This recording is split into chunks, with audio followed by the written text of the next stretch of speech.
What would embarrass the insurance company if they knew that you knew?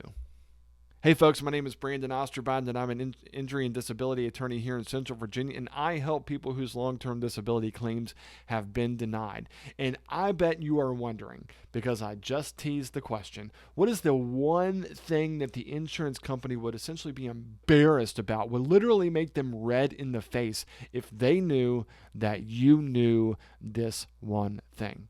We've talked about on several other videos, the insurance company, when they review your long-term disability claim, they owe you a duty to have a reasonable and principled decision-making process. They've got to make sure that they are acting in the best interest of the beneficiary of the insurance plan, which is you. So they have to act in your best interest, and to do that doesn't necessarily mean that they have to approve your claim, but it does mean that they need to objectively look at all the information in their claim file and make a reasonable decision based on a principled process. And they'll tell you that they did that. They'll say that this is our process. We go from A to Z, we cross every T, we dot every I, and we do it all. But ladies and gentlemen, sometimes they're just lying. Let me tell you about a client of mine that came into me and had a denial letter from a long-term disability insurance company, and it said that she wasn't disabled for her own occupation, and my client could not understand why they would say this, and I really didn't understand why either, knowing what I knew about my client and knowing what I knew about her particular condition and her particular job. Her job was not a sedentary, sit at a desk, type on a computer type of job. It was very heavy lifting, heavy duty. You have to work with people. And knowing what I knew about that job and what I knew about her condition, I thought there's no way that they can say that she's not disabled. So I did the same thing that I do in every case. When I first get involved in a case, I ask the insurance company for a copy of their claim file. And when I got the claim file in, and if you get a claim file in, you can't just let it sit. You got to look at it. You got to see what's in the claim file and then figure out why they're actually denying your claim. So I looked at this claim file and I really got into the weeds in this claim file, like to the point of comparing the denial letter to the medical reports that were written by the doctors. And you know what I found? I found that the claim review specialist simply copied and pasted everything from the doctor that they hired. They paid money to review that particular claim. Now, these people are hired guns. And it's one thing to get an opinion from a hired gun that says she can do this, she can do this, she can do this, she can do this, therefore she is not disabled. It's a completely different thing to copy and paste that doctor's opinion and to make it look like it was the process that the claims review specialist went through.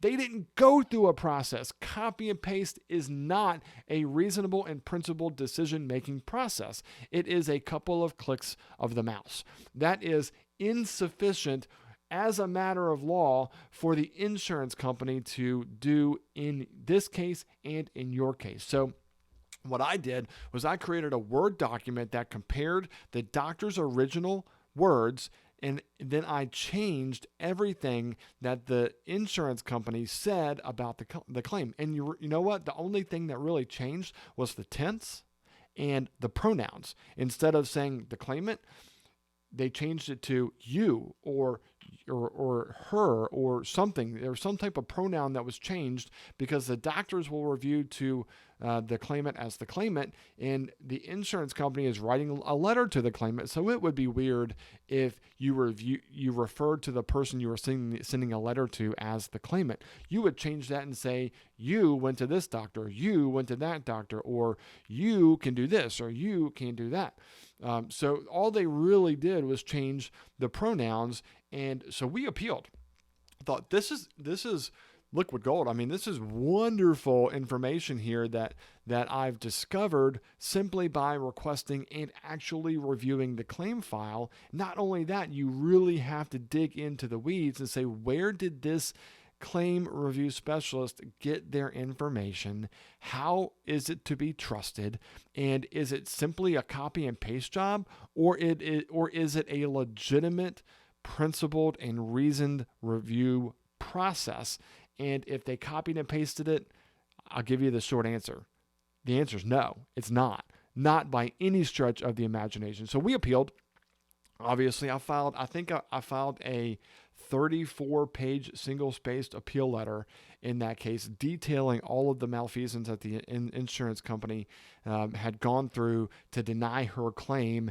And about 30 days after we filed our appeal, we got a letter from the insurance company saying, we reverse our decision and we are finding that your client is in fact disabled and eligible for disability benefits. So that was a victory for us, and we were pretty proud of that, and finding that nugget of information that essentially flipped the insurance company. And I wish I could just be a fly on the wall when the appeal specialist was reading our letter and just shaking his or her head saying, oh my goodness, I cannot believe the review specialist did this. We have to reverse this, or else we're going to end up paying attorney's fees in federal district court. So fortunately, we didn't get that far. My client got back pay plus ongoing benefits. I was very happy about that. She was very happy about that. Everyone wins at the end except for the insurance company. I hope this video has been helpful. If you have any questions about that or about the principled and reasonable decision-making process that the insurance company is supposed to go through, send me an email. I'd be happy to respond, give you some insight into some of the other things I found. And you'd be surprised. This is not the first time that I've found a copy and paste job, and I suspect it's not going to be the last. So make sure that you're looking out for stuff like this. Copy and paste job is never sufficient for a reasonable and principled decision-making process.